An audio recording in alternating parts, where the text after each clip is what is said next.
Fala pessoal, tudo bem? Eu sou o Rodrigo Araújo e obrigado por tê-lo e por tê-la aqui no canal. Hoje eu quero falar com você sobre traumas. Com outras palavras, sobre a criança ferida que existe dentro de todos nós.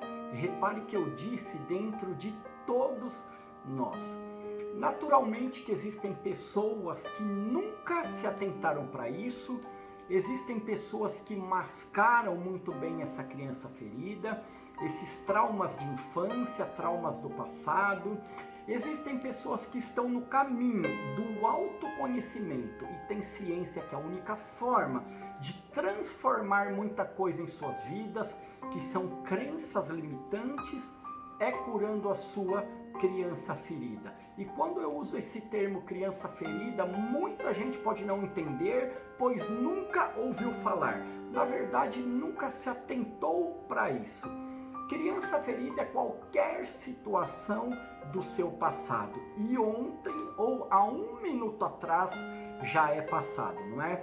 Onde você vivenciou alguma situação desagradável, onde teve uma carga emocional alta e forte e você não pôde demonstrar aquele sentimento, aquela emoção naquela hora. E com isso surgiu uma ferida em nossa alma. Eu digo nossa porque eu também passei por isso. Obviamente que depende muito da interpretação, do significado que cada um de nós demos para as coisas que vivenciamos. Porque eu e você podemos ter vivenciado a mesma história, só que cada um de nós damos um significado diferente para a mesma situação. É como se dois irmãos gêmeos tivessem ganhado do pai uma bicicleta cada no Natal. Do mesmo modelo, do mesmo tamanho, idênticas. Só que para um, o pai deu uma bicicleta branca e para o outro, o pai deu uma bicicleta vermelha. O que ganha a bicicleta branca dá um significado assim: o meu pai não me ama, meu pai não gosta de mim, porque veio me dar uma bicicleta branca. Já o outro irmão, ele pensa assim: meu pai me ama muito, pois me deu uma bicicleta vermelha. Então repare que são duas situações idênticas, olhadas por pontos de vista diferentes. E para esse que ganhou a bicicleta branca, nasceu a criança ferida. Por quê?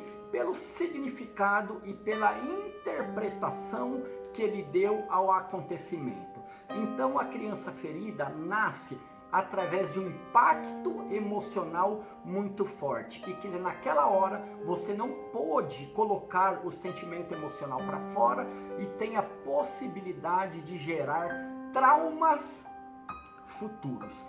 Eu, Rodrigo, quando eu tinha 8 anos de idade, minha mãe fez uma festa para mim e para minha irmã Fernanda. Fernanda, um beijo para você, te amo, sua linda. Somos do mesmo mês e no convite da festinha, minha mãe colocou somente o nome da minha irmã Fernanda. E todo mundo, a vizinhança, os parentes, chegou em casa com presentes apenas para ela. Só que no bolo estava escrito o meu nome e o nome dela. Então as pessoas ficaram sem entender, ficaram sem graça, pois não tinha levado nada para mim. Olha que situação. E isso me incomodou muito até pouco tempo atrás. Hoje já não me incomoda mais, porém eu venho trabalhando a mente para não lembrar mais nesse acontecimento, nesse impacto emocional. E por incrível que pareça, estou conseguindo me libertar desse trauma, desse acontecimento através do tratamento de chá da ayahuasca. A Bíblia também nos conta a história de dois irmãos gêmeos, Esaú e Jacó, ambos filhos de Isaac, netos de Abraão. A Bíblia nos conta que Isaac, o pai, ele amava muito mais Esaú por ser um homem perito na caça, um homem do campo, do que o seu irmão Jacó. Jacó era um homem que habitava tendas e com isso ele ficou mais apegado à sua mãe.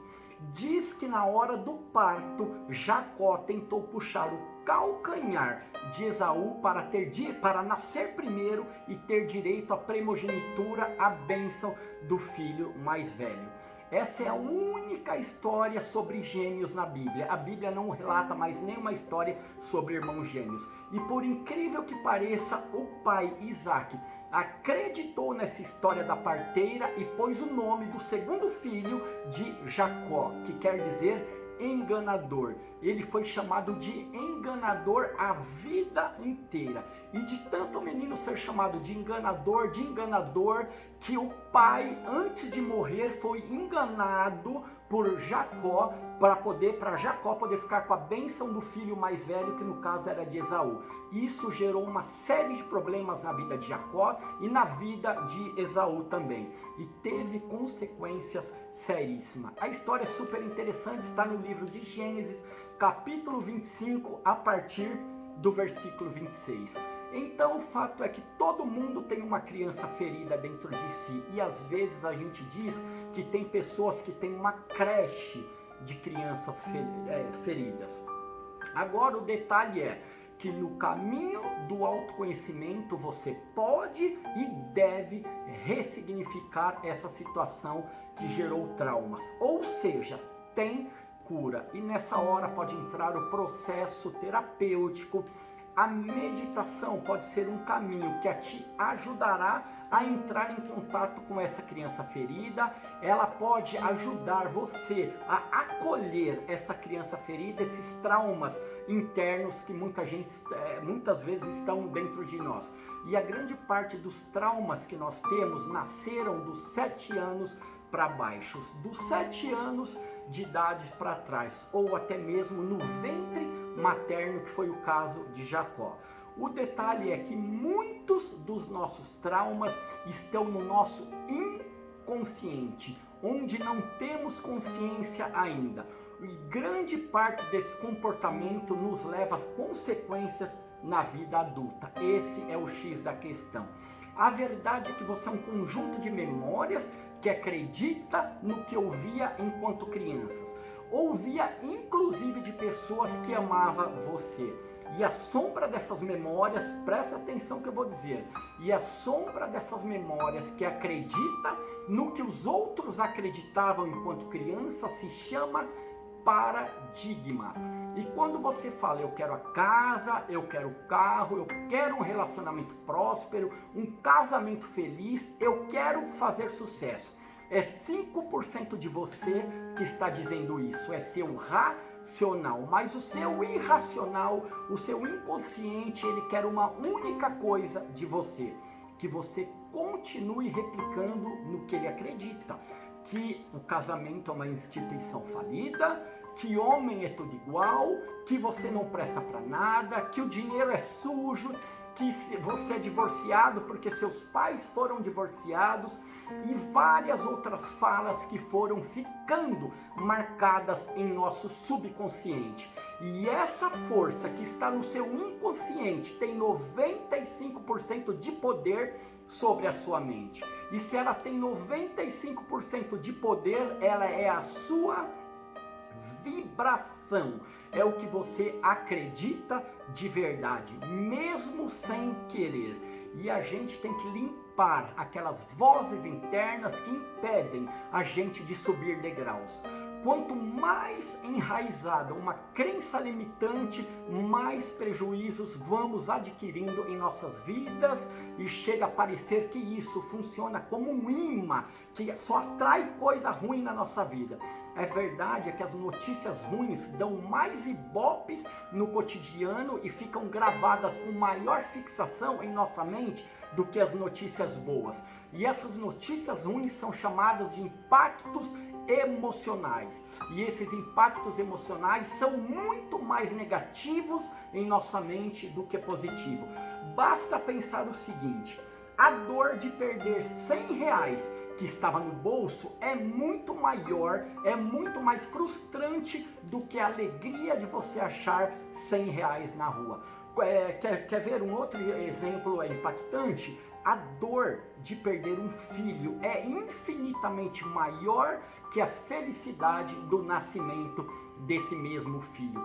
Então, com isso, percebemos que toda situação negativa fixa em nossa mente, em nosso intelecto, muito mais do que qualquer situação positiva. Então, como eu disse agora há pouco, a meditação é algo que pode te entrar na sua expansão de consciência, acolhendo essa criança ferida. Só que é assim, é parte da cura o desejo de ser curado. Você precisa querer muito se desligar dessas coisas do passado. E o grande problema disso tudo é nós levarmos isso para as nossas futuras gerações. Você conhece a história de Thomas Edison, o maior inventor de todos os tempos? Repare o que uma mãe sábia é capaz de fazer na vida de um filho. Thomas Edison, com 8 anos de idade, chegou da escola, chegou em casa e disse: mãe, meu professor entregou esse bilhete para eu entregar apenas a você. Os olhos da mãe lacrimejaram ao ler a carta. E ela resolveu ler a carta em voz alta para o filho. Segundo ela, a carta dizia o seguinte: seu filho é um gênio, essa escola é muito pequena para ele e nós não temos professores do seu nível para ensiná-lo. Por favor, ensine-o você mesmo. Muito tempo depois, Thomas Edison veio a se tornar o maior inventor do século XX, um dos homens mais importantes da história dos Estados Unidos, com o mesmo nível de inteligência que Albert Einstein. Foi o inventor da lâmpada incandescente, da bateria dos automóveis que usamos hoje, da câmera do cinema, do microfone e de diversas outras coisas, que ele mesmo patenteou, que foram cerca de 2.000 invenções. Inclusive, Graham Bell inventou o telefone, mas foi Thomas Edison, em 1877, que deu eficiência ao projeto com a criação do microfone. Anos depois, sua mãe de Thomas Edison, veio a falecer e ele resolveu reformar a casa. E ele achou no fundo de uma gaveta o bilhete, aquele antigo bilhete que o seu professor havia mandado, e para a mãe ele resolveu ler. Para sua surpresa, o conteúdo da carta era outro. A carta dizia o seguinte: seu filho é confuso e tem problemas mentais. Não vamos mais deixá-lo frequentar a escola.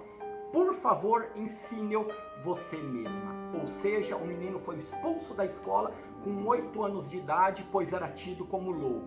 A história diz que Thomas Edison chorou durante horas e escreveu em seu diário: Thomas Edison era uma criança confusa e problemática, porém com auxílio de uma mãe heroína e amorosa, fez do seu filho o maior gênio do século. Tá vendo que uma palavra de uma mãe pode gerar na vida de um filho? Que você limpe-se de todos os traumas do seu passado para ter uma vida mais leve e que você não venha passar essas coisas para suas futuras gerações. Tenha paciência com suas emoções, se curar é um processo. Passem bem e até a próxima.